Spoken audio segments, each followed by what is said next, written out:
CIDG, nasamsam naman ang mahigit 3 milyong pisong halaga ng pinaghihinala ang ilegal na palm at coconut oil sa Davao City.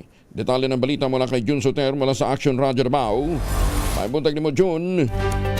Mayong buntag usab, Kuyang Angel, nasamsam ng Criminal Investigation and Detection Group o CIDG ang mahigit 3 milyong pisong halaga ng pinaghihinalaang hindi rehistradong palm at coconut cooking oil sa sinagawang operasyon sa Davao City. Ayon sa report, isang 23 anyos na lalaki ang naresto matapos madiskubre ng mga otoridad ang 4 na tangke na naglalaman ng tinatayang 9.5 tonelada na palm at coconut oil kasama ang iba't ibang lalagyan at kagamitang ginagamit sa operasyon ng isang pasilidad sa kanto ng Monteverde at Bangoy Streets, Davao City. Batay sa paunang investigasyon, pinaniwala ang walang kaukulang rehistro at permita ang mga produkto na samsam dahilan upang magsagawa ng aksyon ang mga operatiba laban sa naturang pasilidad. Patuloy namang iniimbestigahan ng CIDG ang pinagmulan at distribusyon ng mga nakumpiskang produkto upang matukoy kung may iba pang individual o grupo na sangkot sa operasyon. Inihanda na rin ang kaukulang mga kaso laban sa suspek habang nasa kustodiya na ito ng mga otoridad